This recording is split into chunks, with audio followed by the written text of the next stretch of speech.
गिबि गिबियावनो गासै नायगिरि बिथांमोन खनसे फिन बरायहरनाय थाबाय लोगोफोर बे आंनि लावदुम अफिसियेल चेनेलाव लोगोफोर दिनै खनसे फिन लाना फैलायबाय मोनसे टपिक आरोना लोगोफोर नोंथांमोना भिडिअखौ जोबजासिम नायलांनो हागोन लोगोसे जोंहा दा सोलिबाय थानाय हाग्रामा महिलारिफोरा एनअसिखौथ' जा पास खालामबाय लोगोसे दा 6टा जनबस्तिनो एसटि होनो थांनायाव जोंहा दुलाराय फरायसाफोरा हारिखौ होबथानो एबा एनअसिखौ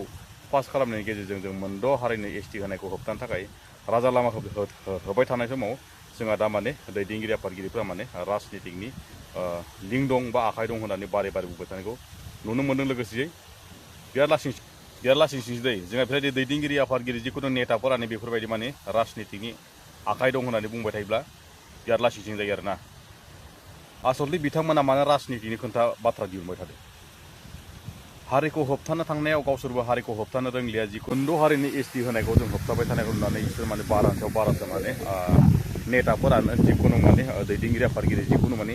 राजनितिनि आखाइ दंसो होननासो माने दावराव दावसि खालामबाय थानायखौ नुनो मोन्दों नामा लोगोफोर नोंथांमोना ससे क्लिप भिडिअखौ नायलांग्रोदो अब्लाना बुजिगोन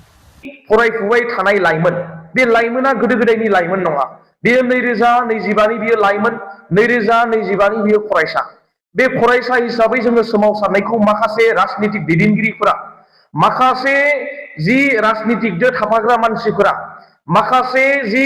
हारिखौ मोजां मोनि मानसिफोरा सुबुंफोरा बिथांमोना राजनितिकनि गाब होनो नागिरदों आरो षड्यन्त्र खालामनानै माबा माबि बुखिबाय थानायखौ जों नुनो मोन्दों आं बिथांमोनखौ थोंजोङैनो बुंदों जोंनियाव ना गिनाय दङ जोंनियाव ना सोरखौबा लानानै राजनितिकनि षड्यन्त्र दङ आं थोंजोङैनो बिथांमोनखौ बुंदों जोङो बुंदों फरायसा हिसाबै जोङो बिग्रायनो जोङो फैदों हारिनि अलखद समाव जोङो गसंदों बे समाव नोंथांमोना राजनितिकनि गाब होनायखौ गोजानाव दोननांगौ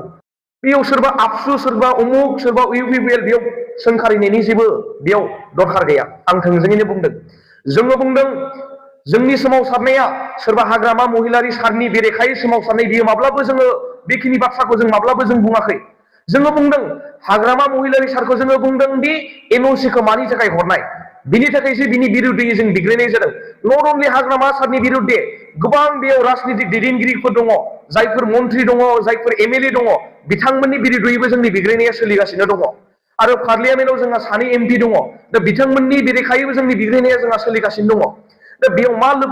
राजनितिकनि मा गाब होनानै बे बुस्थुखौ निस्सय नंगौ जोंहा दुलाराय फरायसाफोरा दिनैसिम जोंहा मोनद' हारिनि एसटि होनायखौ होबथानायाव बिराद दाङाबाजि लोगोसेयै बिराद रायखुमा जानाय बा बिराद बाथ्रा फानजानाय जिखुनु माने निजिनि ओंखाम दै गैयालासेनो दिनैसिम हारिखौ होबथानो थाखाय नाजाबाय थानायावबो मोनसे माने राजनितिकनि मुं मोनोब्ला माने बिराद दुखु मोनो दै लोगोफोर बेयो माने रियेल खोथाखा नोंथांमोना भिडिअनिख्रुइ मिथिगासिनो दं बेफोरबायदि जानो नाङा माने दै जोंनि दिनैसिम हाग्रामा महिलारि सारनिफ्राय मोनसेबो खुगानिफ्राय बाथ्रा खोथा मोनसेबो खोनायाखै आरो मोनसे मोजां माने बाथ्रा रिजाल्ट मोनाखै दिनैसिम जोंनि बे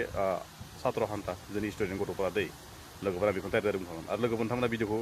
आं बारा गोलाव खालामला दिनै भिडिअ गेजेरजों लोगोफोर बर' हारि जिउल' जाथों